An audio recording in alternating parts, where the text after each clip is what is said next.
Northeast Window the Mayamutaram Ukcheri. Hello and welcome to Northeast Dialogue of Northeast Window, a dialogue to connect the people of Manipur and also the people of Northeast. Ngasigi oina ekoina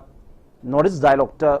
Manipur gi puwari khangnaba amasung khangminanaba gi wakhalonda sangselak khongthang asigi manung channa ngasisu yam special edition ma pudun lakchari high special episode asida pudun lakchari ba topic asi oral history and puya hebani एकोगी चिन्हाई की history पुआरी असिदगी असिग लोइनना पुया अनिसिगी लेनब मरी अदुगा मसिदे यावरिबा एकोगी मणिपुरी सिंग चाउथुकचनब याबा मरम मयाम अम मसाक मयाम the खमिनबगी पांदम दुनी ngasi थमदरिबसे अदुगा ngasi के special edition असिदा सरुक यानबगी दमक लेंसिनदुना लेबिरिबसे तराम नोक्चगे मसि काय खुनु बुचगे Ahmad तराम नोक्चरी Yumnam ngौब Meitei former publicity secretary Apopo Marut 1930 ekoi iton naubabu taram nokcheri kai khunu bucheri thagacheri iton ani subada amugana taram nokcheri kai khunu bucheri iton Seram Gojendro Maitei Secretary General Maitei Marut 1945 ekoi iton Gojen busu taram nokcheri kai khunu bucheri kai khunu jeri thagacheri iton ngasi goina miyeng ta viriba mayamda thamjaning base aikoina matam chupada aigi puari aduga aigi ipa ipuna thambiramba mamal yamnaba tanglaba aikogi literature aduga aikogi culture aikogi tradition amasung aikogi damda thambiramiba puyagi machak mayam si yamna thoina masigi mamal khangudaba amasung yamna mamal leina lawrudaba se aikoi toy thengnai tawutabu tasingnamak aikogi iramdamgi puari si hangkatna yengluba taraba ipa ipuna aikogi damda thamnamdiba sana likphang kaya dagi so hina maman tang laba puya gi suruk mayam si yeng batara gadi matam mamad ai kogi ipai pusing aduna kaya mu yamna matik mathauna leina amasung marom dom lepangam makhoi oiba knowledge system ama sagalaktuna matam adum da hiram kaya marum da mi pan tang dana leibang gamlam bagi habase akoi madu suksoi sui dana uba phangani madugi manung da akoi icham cham na puya haira kanda masi history gi wari watai khara yauraga leiba puya khara oina akoi uba नत्रगना मसी lining लाइचेट के मरी लेनबा line लोइंग मरी लेनबा सरुतु दंग पुया सिदे यावब्रा हाइबा वांग मयाम अम लेयबा तौबुतबु पुया सि यामग्रबो पुयानी यामग्रबो पुया सिगी मनुंगदा अइना मयामदा ngasi थमजनिंगबदी युमसा role हाइबजे yum साबगी मरमदा नैनबा पुयानी लौदा role हाइबजे लौ उबगी मरमदा agriculture अमसुंग सिगे मरी लेनबा cultivation के मरी लेनबा सिदा नैनबा पुयानी अदुगे खुंथोक loan human settlement के मरी लेनबा पुआरिनी माइबरोन मसी अना लाइंग ग मरी लेनबा पुयानी अदुगे लैथक लैखारोन हाइबजे यूनिवर्स असे कमाइन होरखि बगे हाबगे मसीगे कॉस्मोलॉजी अदु नैनबा पुयानी लोयुम बसिंगलेन हाइबजे मणिपुर हाइरिबा लैपाक सिगे पुआरिगी कॉन्स्टिट्यूशन नमनी अमसुंग मसीदा मी अमना मागी जानब सिनफम अमदा करमाइन चंगदगे मदुदा करम मथौ पीगदगे हाइबजे मसी नैनबनी अदुगा लान ग मरी लेनबा लानफम सिंगदा करम हाइने एक तौगदगे हाबजे अमुक चाइना रोल पुया हाइदना अमुक लेरी मसिगी मथक्ता पाखंगबा कंगलै रोल लेरी सकोक लमले लेरी यामग्रे आइना पंजनिंगी बदी तोआन तोआन बा ह्यूमन सोसाइटी गी मियोइबा मोइना हिंगिनरिबा कम्युनिटी असिना तोंगान तोंगान बा मियेंगदा मपुंग फाना करम मोंगदा हिंगदगे हाबदुगी चन्ना कांगलोन अमदी मगुई चाखुत खुंथांग पुनमक ताकपीबा पुया मयाम अमा लेरि हाबनी इतोन अदो ngasi si iton gyoda ina han blak cheningi si iton icham chamba naharol singda icham chamba ngasi angang singda aikoina puya gi maramda amas puya gi maramda ai iton da laksage ahan basi iton ikoi gojen da laksage iton puya sibu karino kayamu yamna mamal leiba no puya se aduga puya da kayamu yamna mamal leiba poching yauri bage aduga tasengna puya sibu ikoina khanguraga ariba matamgi puya ni adu hauji khangura kari kana duino kari hening to kuding mo pu kai khun jeri puya haibasidi miyoi banda yamna thengtharalaba matung kaina thangda akhotpagi thak yawru matamda puya haibsi thorakpani sigi mamangdedi akhoi oral history laikre pre history laikre adegi proto history myths kem singba mathang kam mamang da kam laikre ko mioi bana mathang sum lak padegi sum thak ka khalak padegi matung mena yamna thengdharaba matungda yamna sakollabagi thak wangaba matamda karigumba ama ururaga natraga khanguraga मधु करीगुम कोइन मधु record तौसलग थमिंग पोलक मतंग अदवागी तांगक यौरप मतंग अदवाइदा अल्फाबेट मयेक हाइबसी थोरपने अदु मयेक तो थोलाब मतुंगने इसिनबगी थबक हौरे इसे अदुना अखोइन मितैना मयेक इसिनबगी मयेक पुथोरपगी थबक असिदी यामना ngनब मतमदगिनी अदुना अखोइना मथंग मथंग नाइना मियोबगी थेंगांग चाखलपगी मतुंगिना थेंगरकपसिंग अदु थोखिबा थौदोक वाथोक अदि मखोइना फंगकपा लौसिंग सिंग अदु मधु थंबा अदुबुनिदा अखोइना मयामना पुया हाइना खंगरिबसे मसी मसी मितै सिंगनको याम ngलिङै मतमदगी हौना तोंगान तोंगान बा हिरम कयादनि थंबिरमिसे मांगसु एंकरना पनबिखिबा मयाम मदुनि अदुना अखोइना मितैना हौरक ngैगी वारी लिखुन यौबसु खोइ मांगसु लैनजखरे खोइ लैंगन नौरिया फ्लोन थिगलगा डिस्कवर तौरगा थंबिरम सकोक थिरेन आइबतो सकोक थिरेन दु खोइ नान मते खरसो अदुम लैनबा हौजखरे सकोक थिरेन जि सम समना हायबा तारगदी अखोइगी तेंगबान बा मुसुं तेंगबान बा हौरकपा यूनिवर्स से हौरकपा अदुगा मदुदगी मथंग मथंग डेवलपमेंट लाकपा अदुगी खोइगी करी हाइगनी नुमित था जिसकमा नुमित अदगी अखोइगी निंथौ अखोइ नुमित मसिंग थीरिबा असिगा सिंबा सुम नुमित था पुथोरपगी सुम लाबा मतुंग दैदा अखोइगी पाखंबा लाइदौ सना मई पाखंबा सि लाबा मतुंगा पाखंबना मसा तरेत पोगा संदोरपगी एक सलाई खैरपगी मतंग सि फोइ सकोक थिरेन सिदैदा सिभोगी तंक असि मरिक चम यावे मसिन सकोक थिरेगी वफमनिको अदुगा अतै पुया कया मरुम सिदसु तोंगान तोंगान बहिरम कया ने खोइना अहन सिंग थाबिरमे बिसे मसि खोइ लाइबक थेबे थौदोकी तंक कया दे खोइ कनो खोइ मई थादोक पिगे बदिगे खोइ उट ओनरा खोइ मांगुरे मम्मुरे अदुबु हौजिक्ति अखोइ जिम मालेमदा खोइगी रेकॉर्ड मयाम तसेंगना हरबदा पुया बिसिदी हजिकी लोन हारगदी लाइब्रेरी गुंबनेबा असदुगुंबा लाइब्रेरी मई थादोखिबा हाइबसिदी मालेमदा तांग थोपो थौदोंग नते तांग थोपो थौदोंग नते मिदे लेबाक्ता थोखिबदो मसी अंगकपा मानेबा मसीसु अदुना अदुगुंबा थौदोदो थोखरो मतुंगदगिनि अखोइना अममबदने थिनरे इसे अदुना मितैसे मुल्लुबदोंनो लेरुबनेबा हजि खजि खजि थिजिन खोजिन पुथोंगरखना मान माना फंबा मान माना थेंनरिबा अदु सी लैसी हाइना पुथोंगरपदो अदुनिदा अखोइना हजि यामखना लैनरिबसे ओके इतोन याम नुवाइजे अदुगा इतोनदा अतेनबो हंगा मोइन लाकनिंगिजना इतोन अइ ngasa hangjagiबदा तसेंगना पुयाजे अरिबा पुयानि मतम थाइनि इरमबा वारिनि अदुबो हजिक दरकार लैब्रा हजिकि नहारो सिंदा पुया दरकार लैब्रा इतोन करे हेबेनि इतोन गोजन सिमदंग तेंतकना खुंबिरम हजिकि मतमदा यामना मथौ ताइ मरमदी करिगेनु हाइबा मतमदा खोइगी अहनसिंगा थंबिरमिबा पुयासिंग सिदा अखोइसि कनम तौना हौरकपगे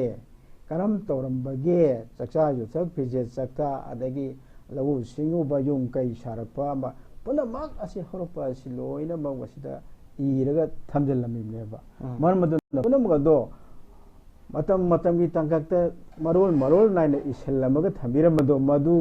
अखोइना नैनरगा पारगा हौजिकी नहरोल सिंग नैनरे हाइरगा मतम मदुदा दे सुगुंबा फिजे चक्चा तौरमी कसुंबा चारमी सुंबुली योमलै कैरम लेरमी अदगी सेल थोंगी फिल्म सुमाइ तौरमी असिनि सिंबा कया मेरमसे थंबिरलेबा पुया सिंग अदुदगी खोइना खंबा ngमदोइनेबा मरमदुना हौजिकी नहा सिंगना अहन सिंगना थंबिरमेबा पुया सिंग नैनबगी याम मथौ ताब्राइना स्वाइ थमजगे इतोन याम ओंथोकना फजगरे इखोगी मथंगजे इतोन नोबदा लाक्सगे इतोन दा लाक्चनिंग बजे इतोन what is history haidana iramiba ihais kana hairame history is an unending dialogue between the past and present puari haibasi haukiba amasung haujik ani sigi marakta leinaba wari yamani haidana dialogue amani haidana aduga nakalamrom da karigumba nahakna nangi puari adubu masak khangdragadi nangi ngasi amasu nangi hayeng nang kaidonung da so appreciate tawba ngamoi haidana iton nobada iton taseng namak ekhoi ngasi gi miro singna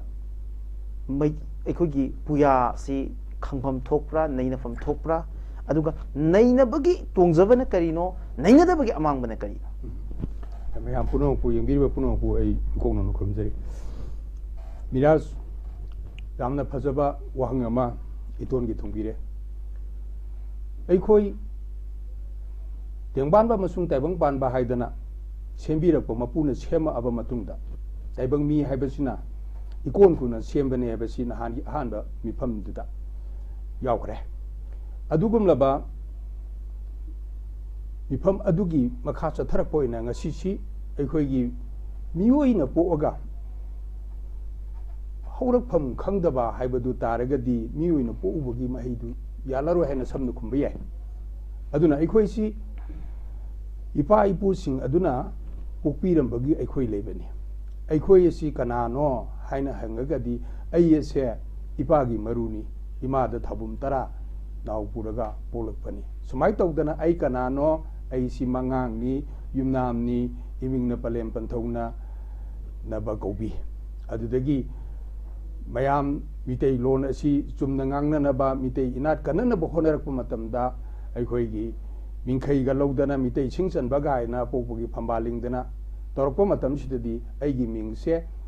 ꯏꯃꯥ ꯏꯄꯥꯗꯒꯤ ꯑꯌꯥꯕ ꯌꯥꯎꯔꯒ ꯑꯩ ꯃꯤꯇꯩ ꯂꯣꯟꯗ ꯀꯧꯖꯔꯒꯦ ꯍꯥꯏꯗꯅ ꯍꯥꯏꯕ ꯃꯇꯝꯗ ꯑꯩꯒꯤ ꯏꯕꯣꯛꯁꯤꯅ ꯅꯃꯥꯁꯨ ꯑꯅꯧ ꯀꯧꯏ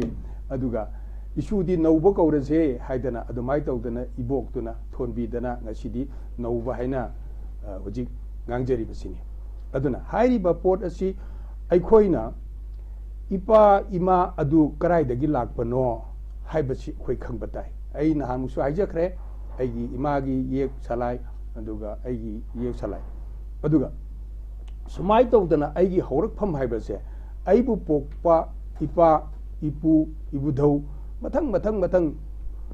ꯆꯠꯈ꯭ꯔꯒ ꯈ꯭ꯋꯥꯏꯗꯒꯤ ꯃꯀꯣꯛ ꯁꯦꯝꯕꯤꯕ ꯃꯄꯨ ꯑꯗꯨ ꯐꯪꯉꯛꯅꯕꯒꯤ ꯂꯝꯕꯤꯁꯦ ꯃꯤꯇꯩꯒꯤ ꯍꯧꯖꯤꯛ ꯁꯥꯀꯣꯛ ꯊꯤꯔꯦꯟ ꯍꯥꯏꯔꯤꯕ ꯂꯥꯏꯅꯤꯡꯍꯟ ꯏꯕꯨꯡꯉꯣꯅ ꯗꯤꯁꯀꯣꯚꯔ ꯇꯧꯕꯤꯔꯝꯗꯅ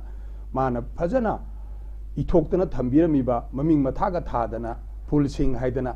ꯊꯥꯕꯤꯔꯝꯃꯤ ꯁꯥꯀꯣꯛ ꯊꯤꯔꯦꯟꯁꯦ ꯑꯗꯨꯒ ꯑꯩꯈꯣꯏ ꯃꯤꯇꯩ ꯂꯩꯕꯥꯛꯇ ꯂꯩꯔꯤꯕ ꯍꯧꯖꯤꯛ ꯄꯨꯌꯥ ꯃꯌꯥꯝꯁꯤꯡꯁꯦ ꯑꯏꯕꯒꯤ ꯃꯤꯡ ꯐꯪꯗꯕꯗꯧꯅ ꯇꯧꯏ ꯑꯗꯨꯅ ꯍꯥꯏꯔꯤꯕ ꯄꯣꯠꯁꯤꯡ ꯑꯁꯤ ꯔꯤꯐꯔꯦꯟꯁ ꯂꯧꯔꯛꯄ ꯃꯇꯝꯗꯗꯤ ꯀꯅꯥꯅ ꯏꯕꯅꯣ ꯍꯥꯏꯕ ꯄꯣꯠ ꯑꯃ ꯂꯥꯛꯀꯗꯕ ꯑꯗꯣ ꯀꯝꯄ꯭ꯂꯤꯠ ꯑꯣꯏꯅ ꯂꯩꯕ ꯑꯗꯨꯅ ꯏꯆꯥ ꯏꯕꯨꯡꯉꯣꯅ ꯍꯥꯏꯔꯤꯕ ꯁꯥꯀꯣꯛ ꯊꯤꯔꯦꯟ ꯑꯁꯤꯕꯨ the classical holy book of the Meiteis ꯑꯣꯕ꯭ꯂꯤꯛ ꯃꯅꯤꯄꯨꯔꯤꯁ ꯍꯥꯏꯗꯅ ISBN ꯂꯧꯗꯅ 2014 ꯗꯤꯁꯦꯝꯕꯔ 25ꯗ ꯍꯥꯏꯔꯤꯕ ꯂꯥꯏꯔꯤꯛ ꯑꯁꯤꯕꯨ ꯃꯁꯛ ꯇꯥꯛꯄꯤꯈ꯭ꯔꯦ ꯑꯗꯨꯒꯤ ꯃꯈꯥ ꯇꯥꯔꯛꯄꯗ ꯉꯁꯤꯗꯤ ꯀꯨꯀꯤꯁꯤꯡꯅ ꯃꯤꯇꯩꯁꯤꯡ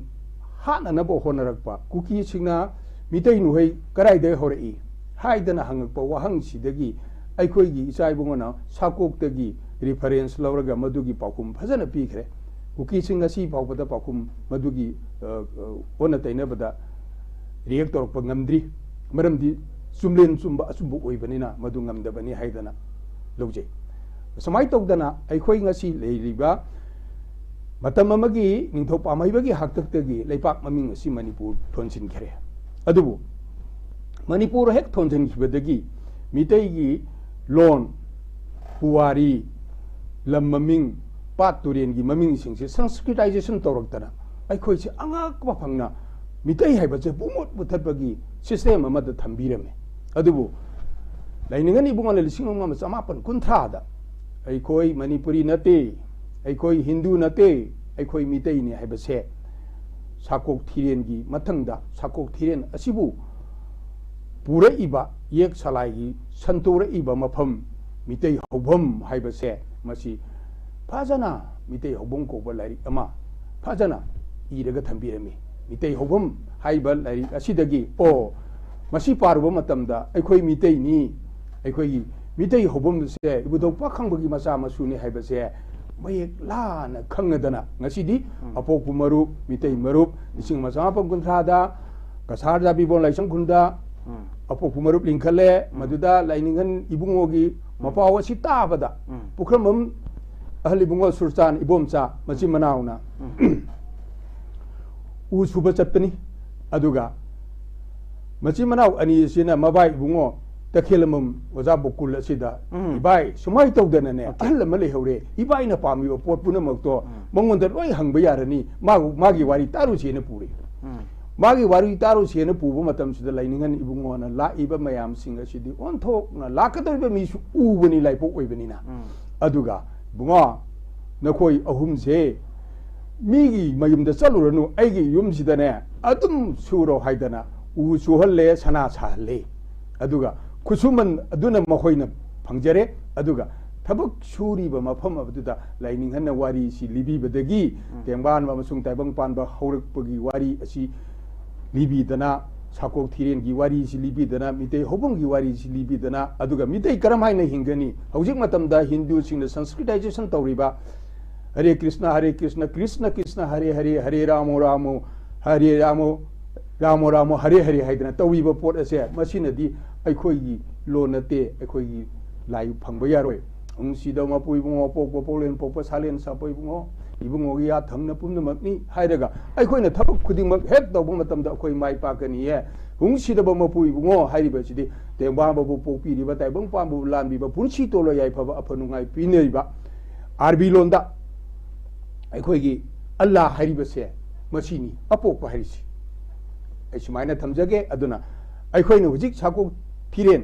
हायबसि अखोयना ममिंग अमा लेरंबा इबा मसक खंगा लेरंबा वानी अदुगा मितै पुया हरगदी मसिदगी हेन फजबा पोट असे अमा लेतरबरा हायदना ngasi अखोय चाही 70 प्लस लाए अदु अखोय चाही यांखै हेना मसिदा लुपसनदना लाइनिंग हन्ना हारिबसि करिनो हायबसे वहाई परेंग खुदिंगी प्रेगाब खुदिंगी मदुगी वहान तो पीबा ngannaba अखोय कन्न होनेजरी ओके याम नुंगाइजे मथंग जे इटोन गोजेंदा मुक लाक्सगे याम फजब वखलुन मे वफल मयाम अमा पुयाग मरी दिनबा मपुंग ओइना साकोक थिरेंगी मतंग फोंदो पिरमी आई इटोन गोजेंदा इन लाक्सनेंबसे इटोनगी मियेंगदा पुयागी सरुकसिंग सिदा यावबा ख्वाइदगी ममल यामबा पोटसे इटोना करीनेना खनबी अदुगी मतंग खितंग इटोना एक्सप्लेन तौबियो मयाम हौर इवन हारोसेना खंगनबा गिदमक इटो पुयागी मतंग सिदा अखोयगी अखोयगी ताइवांग पानबा हौरकपगी लिखुन यावबसे मसी आई ख्वाइदगी मरुल बिरायना खल्ली मितैना हौजिक इपुरोय पोकपा हाइबा निंगनरिको सोनरी अदुई मथंग तार तंदा लाइनो सना मई पाखंग बलागा येक तरेत मथंग लाखरेको मजिना मितैना हौजिक से मितैना हौजिक सी हिंदूगी अतम सांगना कुइना हिंदू चलो मतंग दसु मितैना थादोक्तबा लैरिबा मितैगी युम म साबा तारबोइदी युम दुदा लाइनो सना मई खुबम थमदबा यादे इमा लेमरेन सिदबि खुबम थमबा यादे अपोक पुंगा लाइरु थमदबा यादे अदगी मितैना हौजिक कोई लाइथौ तौबदा इमा लेमरेन सिदबि हाइदना अमा अखोइना लाचरिबा इसाई फू तौरगा लालिए अदैदा इसाई फू मनुंग अदुदा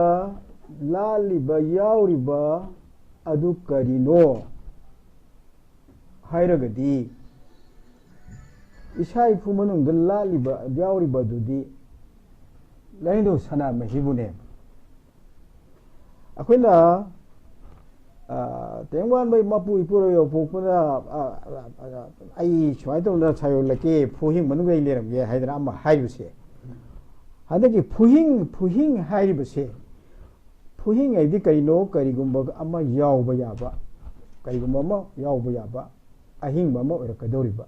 अदुबु फुहिंग नेबा अहिंग बमा ओरकपा हाइबसे मदो खोइना सनामहीने हाइबसे सनामही तेंगवाम ने लेबा चटप खुदिंग बगासी हौरकतोय जासी थोरकदोरिनेबा अन्ना खोइना सनामही हाइ संदोकपा मनमक संदोरकदोरिबा अदुनेबा अदुगा मो पखंग हाइबा मो हाइरी पखंग बसिदि कनानो कइनो हाइना हाइरगदी अहिंग मदुना हिंगी हाइना खंगकपदो अदुबु पखंग बकवे असिनिदा अहनसिंगना सुमाय तापिरमी जा नोय पखंग बखंगबरा खंगदे खोइदि मोइना छाइ मितेबो हलमसिंगना हरबनिको करिगुम्बा पात्रा पोट अमदा पातगी नत्रगे तुरेंदगी नत्रगे इकोंदगी इसिंग खरा सोरो मदु थम्मो अदुगा थम्मो मदुदैदुदा इसिंग स्वाई पाना तौरो अदु सोरो अदुगा थम्मो मदुदा नुमितकी मैसाना हेक यैबदा पाखंबो ओइरे हाय हाइबदी मिदैना सनामी हाइसि नुमितपुने नुमितकी मंगानदु याउद्रगदी अहिंग मदु ओइबे यादे ता अदुनिदा पाखंबो ओये ना हानसिंग हाइबसे अन सुगुम्बा यामना फिलोसॉफिक ओइबा यामना नैनबा याबा यामना चाउथोकपा याबा सुगुम्बगी मफम कया मरुम जंगसे मिदैना चिन्हाइदा कइदा मथंग लागा काइना थंगदा अइ बोइना थमबगी वादनी मदुबनी पुया हाइस ओके ओंथोंना नुगाइ जक्रे तो पुयागी मागी philosophy अमखक नैनरपसे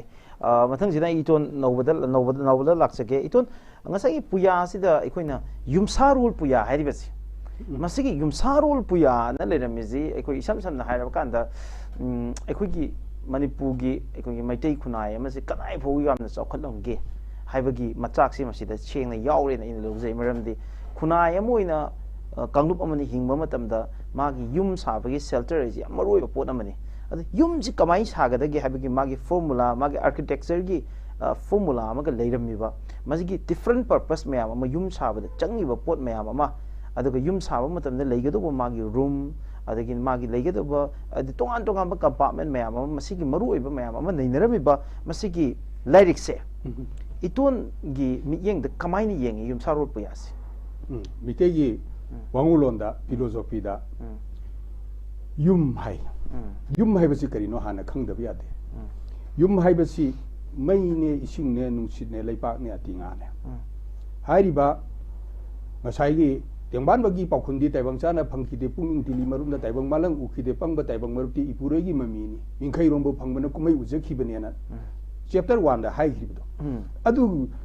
tengban bagi paukhun si kana na haire ibno kana leibagi haire ibno hairi ipurei apopoduna ma matom da leibai si nungai raktaduna tengban amasung taibang pa ma kumai si sanarage na hiri hekolakpa matamda ngasai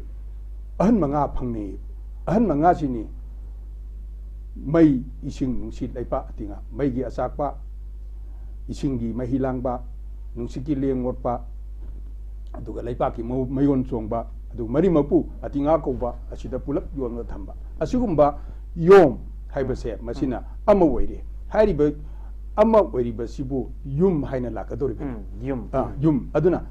mitai gi yum se ekoi mioi bagi hakchang kaya sidegi anatomy si lawraga puthokpani hariba aduga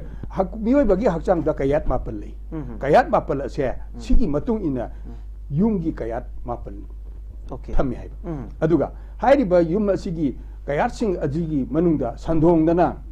mangondagi loina ba santor e haibagi kudam sandong gi di mariba haiba lainthoi bunga sana me hi se apok balaining thau haidana masi haibam thoi adubu sangban hidana saname hi haraga dum samjangre saname hi hebji kana gumna chawbu ju yawi kana gumna saname hi punam si semane na pangsom da songbu su yawi adu masi khangi haribadi sakok thirengi sorarena mapari han themakpa matam dei bunga nangi mingkhai hairage haidana hairakpase masi mati matang ai masi thogan jage aduga hariba saname si karino he khangba matamda tengban mapu ipure apokpasu adum khang ani aduna hariba saname hi asi sorarena ibungodi lining thau yaibi kon gi mapu thau kaya kanglen sa thau ba leira kon sang si liba yeng saroi la loiba khongba nungda leina ba lining thau nongdol thangna paloiba sana jingna naw konba ipuroi ni khangjage tahoi ni haijage arapada udaba anakpada leitaba chawba pikpana ningni sinna thungna leibani lining thau mai tarang ising tarang atinga nung si tarang malem leida khoksaba yeng saroi la loiba tomna leiba tongan ba tinna leiba atinba taibang nungda leibani thawai haina kobani lining thau aina si masi leiwa lairon sida aina sum tawda lining thau haina haigre masi ngakpi gani aduga sorarena hairakpan matamda di pari han hai aduga tamjau kanglen sadau ba yanu chuli pairi ba chaibi noren holi ba yang je sagon thori ba sajik thaba oiri ba amam angan khairi ba hung naning na nong ni taibang loksing mera ni pari han haidana sorarena asum haibi leipak mai ba khurai tang ba ยิงทงไม้บัดจีไรต่างบะสังอาชีอันนี้กี่ทงในติมพมอวยดีบะอีบุงอปาดิเห็นคนเชียนชนะปีบาเรนชนะไม่หิงโอเบเรนผู้หญิงชนะไลเจเรนชนะพัมบานไม่หิเรนสันดงกีดีมารีบะพุงกากีดีไลรูบะไลนิงเท่าทงยินเดบุไลบันีทงอากเลนบุตาบันีใจจุมตาพมตาบันีตะรังนงตวนเผาบันีฉันทั้งข้าต้องขชาบะไกเดลัยบะไกรุงบะละมักตะติละมาบะลำเชียมบะบุเอเรนมาพบพุทธิมักเสสินเดทุงในลัยบะกีอิเซียลเสโซราเรนะมาปารีอันนั้นสิเดพาจนะนงคงกวยรูบะกีฮัลลักบะกีมันเอาอีบุงวันพัมบานพังงมบะตุดาชาวดนะตัวบะกีมาตังสิดาโซราเรนะเทมักบะเสหายริบะอีบุงอผู้หญิงชนะปีบาเรนตรังนงคงกวยรูบะฮัลลักอีบะสิดีมากที่อีปุโรยอปกปมาซามักอวยเบนีนะโซราเรนังดีไอ้นั่นนังบุกุมิชานาเกเหตนะนังบุปุถุเอนังกีสังไกมนุงเดลัยเรไอ้บุนาซาสังนยูโอกันนังนะไอ้นั่นปันโทกูวิสิดานาซาเนี่ยให้เดนะไอ้บุมาสักขังเดรนังงาสิดีไอ้มาสักขังกันละกีให้บุกีว่าขันโลละดูดานิงไงตัวรักปดูดาโซราเรนะเทมอาการดางาใช่กีคนจินตุถูกประเสว่าขันตาเรชาวบุพเพก็ทำไมชาวบุพเพอีบุงอนังดีในปากไม่บักคุไรตังบันิงทงไม่บัจิไรตังบะมาป้าบุสุขันบันเนมาผู้กิสุมาทักเนไลนิงเท่าไอ้ดนะนาทีผมเดติเสโลนะฮันผมเดหันจิโลไลนิงเท่าไอ้ดนะเฮกให้รักประมาตำดาคุณจินตุถูกประตูปันเท่าไอ้ดนะมาป้าสุราเรนบุเฮกคุยเรนนี่สิกิอิเซลสิขังดนะมิเตยนี่ให้ดนะงางอุบะสอุบะอปกปะไลนิงเท่าไลมาเรนกีมารมดังงางอุบะมาตำดายุมกีกามาเป็นอสิกีมารมดังงางอุบะดาคุดงที่นี่ไงโอ้ยอดุนะไลนิ่งฮันกีปวดเสียยามนะมนุษย์ดามาสักมายามันไม่ยอมบ่มันไม่ตานะขังก็ดีมาเลมเดมีทุยมีเห็นบ่ให้บ่มีสักตัวโอ้ยกันนี่โอเคตัวนี้ยังพอจะ explain ตัววิเคราะห์มาเกี่ยมงั้นใช่กี่ยุมซาโรลให้บ่ปุยามาเลยดิเปเซมาสิกี่ปุยาสิกี่มาตั้งกันนี่นะพอจะยุมอามากี่ philosophyมาสิกี่มนุษย์เดเลยดิบ่นุ่งเดเลยดิบ่เจนอามาส่งยุมอามาเสไลนิ่งโลนตะกี้ไม่ได้คนไหนกี่โอ้ยนะสักกที่เรียนยิ่งเอียงตะกี้กระมัยนี่ยิ่งให้ให้ประตูดาไอ้คนกี่มีอยู่บุคคลไหนกี่ฮอรกปะกี้มารีตะกี้ยามพุกละกันแต่ philosophy ยังไม่ยามพัฒนาไอ้ตัว explain ตัวบีมาทั้งสิตัวก็เจนแต่บางหลักเส้นยังไม่สิไอ้ตัวสิได้ยุมซาโรกี่ปุยาเลยนะมีบ้าลาวตาโรกี่ปุยาเลยนะมีบ้าคุณทุกลุนกี่ปุยาเลยนะมีบ้า then ไมเบอร์โรกี่ปุยาเลยนะมีบ้าตัวงานวิฮิรัมสิงห์ดามีอยู่บุคคลไหนอโมยในหิงบ่มาตั้มดาจังบ้ามาซักไม่ยามไม่ยาวบ้าอะดูมาพุ่งผ่านมาสิ systematic วันนั้นในนั้นว่ามันมีตารมบัสเซ่ปุยามายามสิดามาสิเนี่ยตายบัสสิไอ้คุยมาตั้มตัวเลยรำบ้าไอ้คุยไม่ใช่คนไหนนั่นแสดงว่ามันนี่พวก society สิก็รำบ้า society มวยรำกันเนี่ยนะไอ้ตัวน่ะ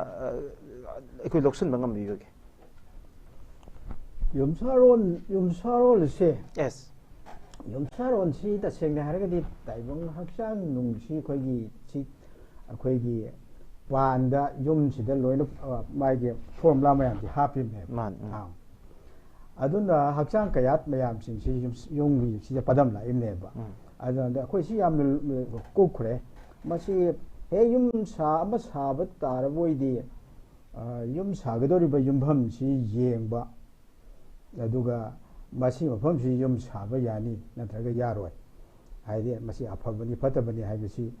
คุยมีสิมีเราคนตาดมาทำด้านสิ่งนั้นก็ให้บ่มาสากีให้บ่ยุมดูกีหิงโคลูกีแต่มาจัดตนะโคตรคุยนะจัดตนะก็เยี่ยงบ่โคตรป่ามาใส่ดาคุยกีกะดีให้กันนี่มาดูดา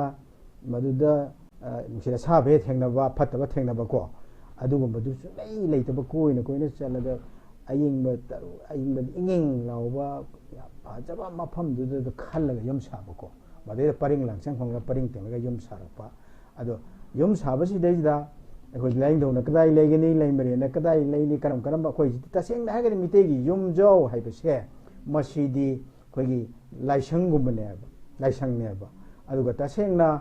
คนน่ะมีเตยนะไล่ช่างตัวน่ะสาดระก็สู้ไอ้คนที่คนกี่ยมมาสิมันนุ่งดาตรงานมาพัมไล่ดีให้บ่อดุนะไอ้คนน่ะตรงานไล่ช่างสาระกันไล่นิ่งอุดรก็สู้ไอ้คนที่เฮ็ดนิ่งๆก็ทิ้งๆก็คนมันนิ่งก็มาทำได้เฮ็ดตานิ่งไปยานะบ่สอนไปยานะบ่คนจะบ่กันนี่จะไปยานะไปนำใจคนน่ะ 이문제 마시 라이성가 짭 마네 구범지 야라 레이네 아두나 아이코이시 얌나 마루 이방학테니 아두나 수금바기 타악시 얌나 사컬레 아두 허직 마tam기 모던 거기 까리 하이니 아키텍트 싱나고 미테이나 윰 사바시다 허직 치 농나 파자파자나 프라돌라 그노 차나레 차나바시다 가직당 오나 테이나바카 for example khoi lain thogi ka gi sidaida khoi gi letrain gumba kai gumba gi he toilet gumba gi he injection bagumba adi sugumba ola taina ba si jam kheng adu mi tai ron gi tungan ba ma sana patha ba ma jum sa ba gi mang lei je banina maduda hayeng khoi gi yenara ko nungai da ba kya bu thoye ba aduna paisa yamna tingar ki tekin de ye hallo ra ba matung da ma seida semdok sadong da na aduna 동안 말리엠기 레리바 푸르 코딩 수마기 마기 용 카이샤브기 람람드기 이싱 능ချက်클라이메티 마통이나 아둠 하늘이 봉학더니 아두 미테기 수람도 마시 사나바 이싱 세컬로이나 사나나 사봉학더네바 마르마두나 하우직 그기 마탐기 나하싱 아노바 마탐기 강론 티젠 비루리바 담부리바 하이루리바 싱나 마판기 좀 사롤 맛세 미테일레바 디 헥다 판잔노 마탐다 khara jenaba khara thoi maram maduna masi nauna architect lamda sangsel biri bai bungo ibe masingna makmite gi lerami ba thambiren ba jom saro la chi kumdan leina han dan bagi wakhalon se khoi thamje ninge okay iton khoi matang sida hojik manipur da yam kanna mahulang pok thokpa matam ma oiba aduga ingang paktak na ba imu pampel naiba gi per amakak ne hojik leiri se langol langdai ni haidana su akhang ai sing yam toy tak piri hojik ki matam se hojik leiri ba ekhoi manipur imunai mu dana bagi film amkhak leiba je matang sida lan gi lanfam singda ekhoi gi manipur gi oina puar ji hangat na yengma matam da yumlo nariba tonga tonga leipak mayam se ka tatana lan chongnagi ba iramdam ireipak se civilization mayam ama sandu urubagi puari leiba iramdam nina iramdam sida langi saruk sing sida langi chatna kanglon oina china rule si lei haiduna iton ekhoi tajai aduga china rule gi manung sida kari yaubage habsina ina lakchani hebsi china rule gi matang si khoi gi amaga sayeng pambunga nadana mungnarakpa kanba tanarakpa asigi matangda iba adugumba ngaktani adai masida yamna machang oiba malemda khoi soflok chanengai oiba amakak yauri khoi hojik isilino kongjai singai khoiga angamba hatum nadana tawdana khoi si misi mira thokra wana kariko masida sida malemgi UN da saneri ba sana pathap sa ka singak taba hatta thengnarabadi losangarga loire haibako khangengeraga loire mangangera loire haiba adu midai pai busing sainrol da thamnarami ba asidi karigumba saka koi mayong nadana adugumba lan phamji torok matamda tung halaga chengrabadudi amuk hanna taluraga nu hayaba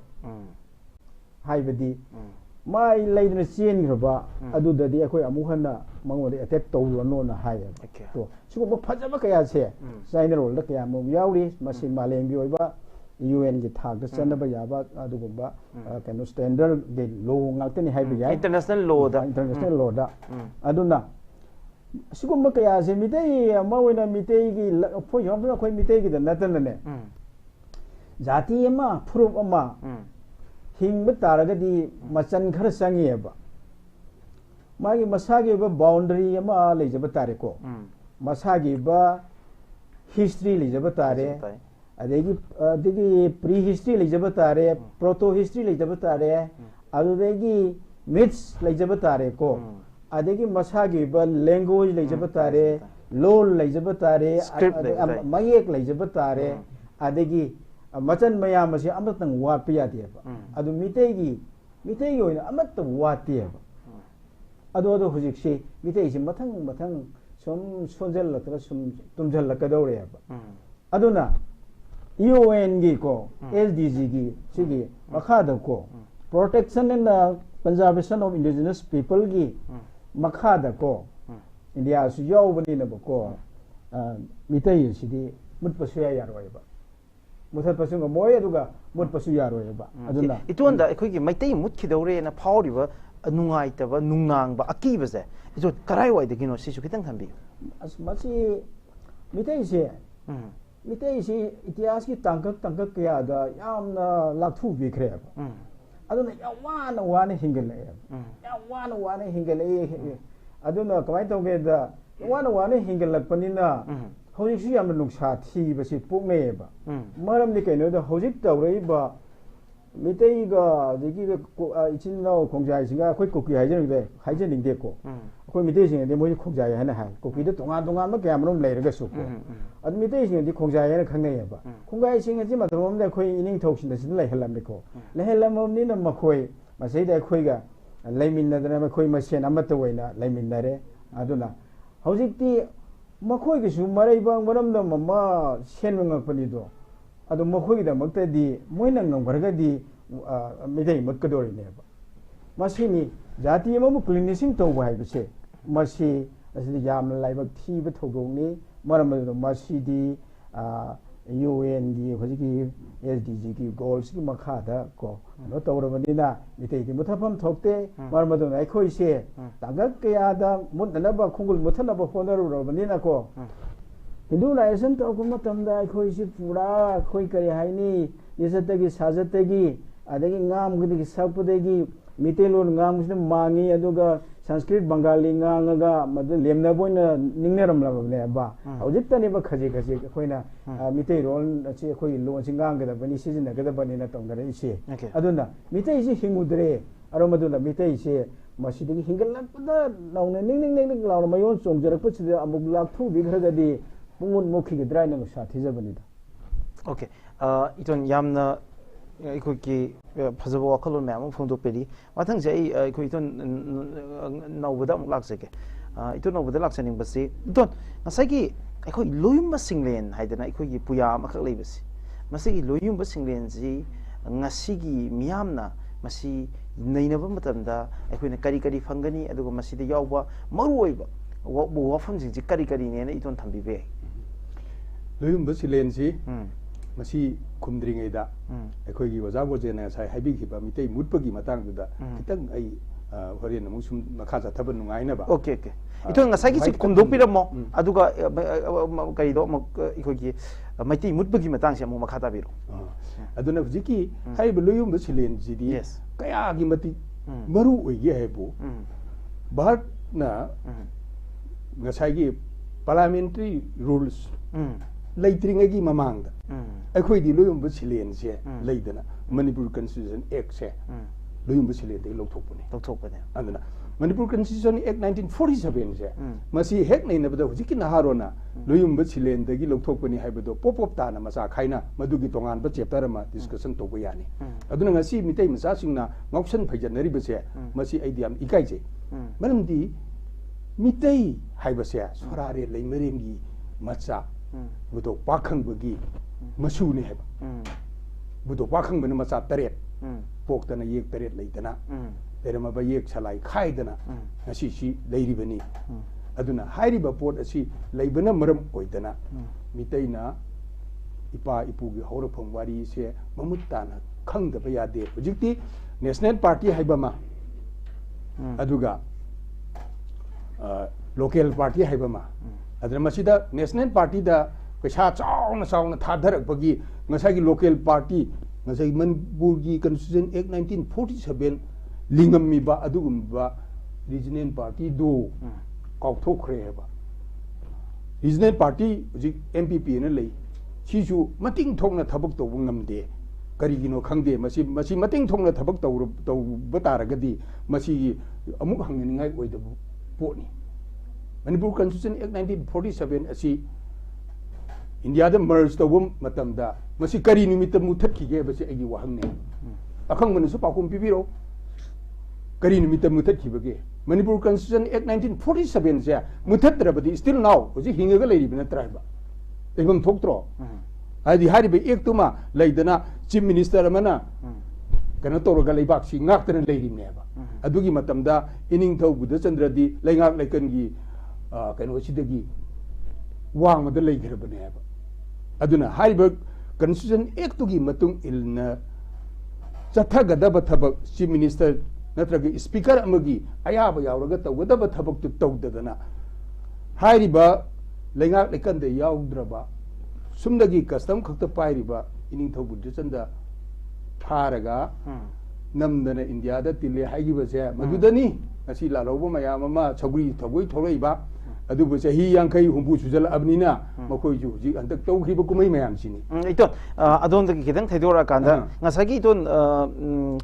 loyomba singlen gi wafam siama aikoi gi manipur gi indiana democratic of constitution ma constituent assembly sema ga leitri mamang da yamna ngan na haitare madudagi chahi Chakaya Nankana, Sumna Chahi, among Taraki Nataba, Sakaya Nankana, Lumba Singlense, Manipur Constitution, more in a lady happening. However, Constitution, I see the Samsam, Constitution, among the rules and regulations, look up to Natana, Mio, Sing, London to the labor, Miamna, Magi Chanava, Shinpam, Amazon Shinpam, do a Chanava, Sagi, Bibaki Wafamso. It told Madame the Outdoor. Mayak Lanale. Okay, my Pazaba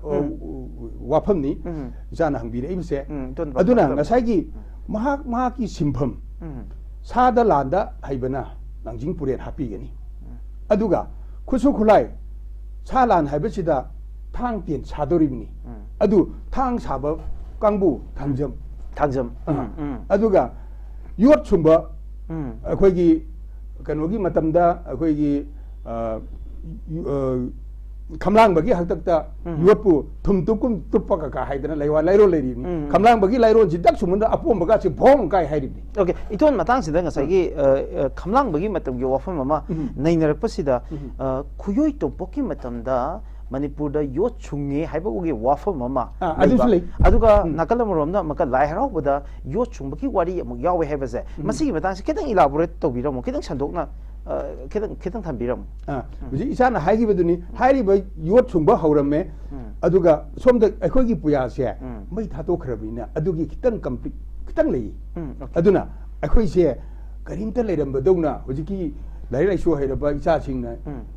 tawriba se moigi wakhal se sarangna hangibidi masagi akhoi gi leipak maming manipur thonchen khiba akhoi gi puari mayam adugumba record mayam tumnam ut orhan khiba madudagi ngasi amuk ri rai tawdana ngasagi mayek phawba septok semjin tawrami hadre wa iton yam nungai wari ma lai akhoi loishalam dai sida kidang wari se khara thuna saba yana ba mongom dai lo khocharake ngasai iton nobana hairiba manipur se manipur thonjan gibani haibani adu mamang da manipur korom de habi wafum ma lai iton gozen kari habini matang si Manipur se Hindu Dharma Salam matungda Hindu ki marugonda thon gibani aduga Manipur thon rege magi mamangda magi tangka kaya da ko tungan maming kamarum lei muwa pali tili kokthong adegi kari kitang mayik singda hana chemba ko na loiba adegi achina singba chu maming ga tani ko maming ngakte maming yami adu chinda ningseng bathok ta yam lei aduga ikon kaina thangda midai tabalam dambu mitai leba koguni haibise masidi kogi sakok the su yaure aduga kamai tawreda masagi logic su no masana sumjabani mitai haibise koi tambak leriba koi khatana ti ko mitai haibise singda leriba su mitai ni ko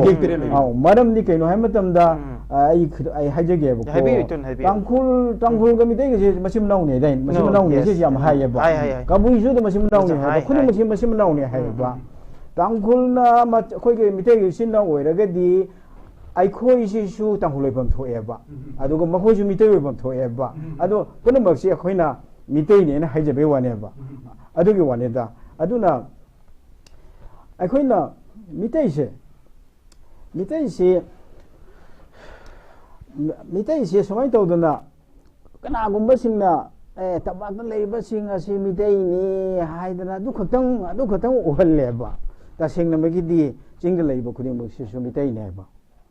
aduna aikoina aduna ni mitai marom la he hajeri se punamak si mitai ni hani lojai na hari se maram di sin na oi bani na ba aigi inau du aigi pa du na champu अदुगे इनाउ दु माई मचानी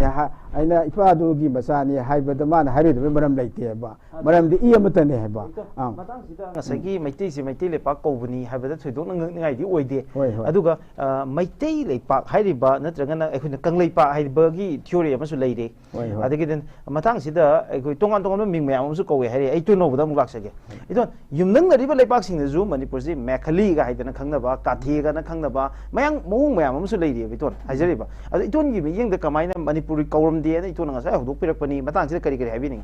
yamna phajaba wahang amasu hangbire ai kumjage hairiba pot asidi mayek na pop taraga lei maramdi ai khoi gi sarare lei merengi machane haibasi taibang mi haibani ko akhoi mi tai khakta na te ko taibang mi hairiba se sarare lei merengi machane ha sarare lei merengi macha si budok pakhang ba hariba se mi product to ba ahan ba father ne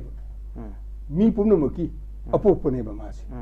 aduna hairiba apokpasidani akhoi yek teret se pulap mahakna hairamine ba yek ka ngalinge matam da yek ka machi manau ka si longneram bazani da aduga nongda lairen pakhang ba kana la ibse machi da yek teret si yek ka longne ba yadi si nongda lairen pakhang ba matam da system ama assemble tawre aduni yek achi karino hoji akhoi scientifically akhoi machi thigat pa mathowi lai lai so heraba icha inau sing aduga scientist mayam amana jin haibasi akhoi gi genealogy haidana masida yamna chawna university tongana leiribani hadu hairiba posida aigi inau ama lei adu masi genealogy ni adu da ai haibani bungonangna tholakpa matamda yeka jinga gi matangda ne university level da amatang seminar ama chawna pangthoksi ko haidana hoi hainarag leiri aduna hairiba yeksi jin tinaba masen longnaba yade haibase yek tinaba masen aidi manganga longnaba yade ba manganga luwanga longnaba yai karigino haragadi ngasai masa afaba poknanabagi aduga manganga lognerabati masa si soina ba po e haiba di loksing soiramadi haina tanaiba yadabani khangde masi ngalingai matamda khangamdana akhoi nongda lairen pakhangbugi matamdadi pura masigi athingbazi madingo nongda lairen pakhangba matamdagi di thingre bani to ngasai gi manipur koromdabagi matangdo kidang aduna andang lakpi aduna hoji hairiba porsi adumai tawdana lagi haktheng sada oidana leijarakpa akhoi gi yek teret ki masa yumnak sagi samri changa le jeribase masi gi manung asaida ngasai gi amaga nungsinana amaga tona tinana leibase jingda leiriba kangbu sing asisu taibang mini aduga makhoi su lamdam asigi soil da ibudo pakhang bana control toba nation leibak amada leirabanina yek teret ki system se jingda su yek ka charo na ya de ba khudamoina jingda leiriba pur kunthra mari mukse kunthra mari muksi masa gi yek teret si leiba yek teret si asi leibana maram oidana ekhoi gi yek ka charo na ya da ba se makhoi da su lei aduna makhoi ekhoi si gi phauna lol asina mitei lon oiri ba se karigino haragadi ekhoi kunthra manga gi phauna lon se mitei lon oi jingdol amaga makhoi gi maron si phauna de aduna akhoi gi phauna lon oiba sida makhoi ne mitei lon si loina bak thueba akhoi kanglu kunthra mari manga lei bse mitei lon da loina phaunai hojikti ngasai gi akhoi gi manipur kaushal bikhi ba matung dagi di akhoi si kaidore tamdana hindunization sanskritization tauba aduga chingdana akhoi gi christianity sigi policy ama british ki lalong yamna ngana chatharak pajani aduna sandadasi british ki spy ne haidana akhoi ahan chingna wari lowi machi british ki spy ni manam lairik laiso herek pese ngasa je british na ma si semaga leibak asida thajal aga leibak asibu occupy tawna bagi technique makhalamani mana puya mai thadok pese yalan ba record mai thadu abadi akhoi horpum khangde masan tamni aduna news akhoi masen ngongna dana kanglaipak haigani mitei leibak hagani maitre ba haigani manipur haigani harise adi me khale di kaw gramane haidre adumai tawdana akhoi da leiriba pot ase akhoi Kanglei हाइबसिना करिनो हाइरगदी खुमन Kanglei अंगों कंगलई मोइरांग कंगलई ने येक तरे की कंगलई तरेत लेबा 7 sovereign country नेबा country मनी अखोगी nation से मतमदुदा मितै लेपाक कौरमे है खागी लेपाक से हाइबदी सोरारेंगी लेपाक हाइबमा खारेबा हाइबमा आर्ट की अदुना ngaligai matamda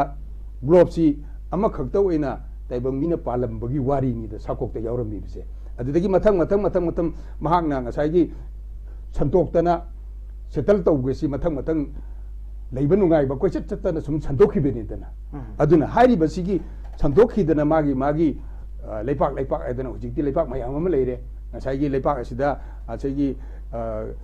nongpok nongchup kha awanga kai na khai dana leikre adu mai tok dana tongan sandokhi beni punamaki mapung di hollywood sakok phiren la tai okay ai khoi mioi bese okay lain thau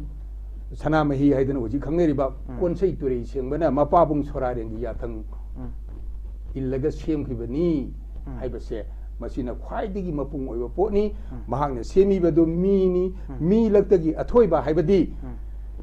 haurakpagi wari ngasai sorarenga masa parihan konsei turei sembagana taibang sembagi wari se mitai akogi kokta chusallaga laye aduna ne akoina laiwa lairon se simpha da thibada nungai ri base aduna mioi bagi mitai akogi yum asidi laisangni haibasdi ngasai wajago jena juma yeklan haibi gre yumjau ka ma par lasida laiba laifam ukhom khudingi maming lai maktani aduga yang adegi akoigi chandang khada kantoriba leiba mayam singse kayat singse punamak se yumsaronda hakchang kaya tagi puthokhiba akoigi saru sayang mayam singse masigi masak loinamak lei okay tongan bangasi akoina thamjariba topic se oral history and puya haibani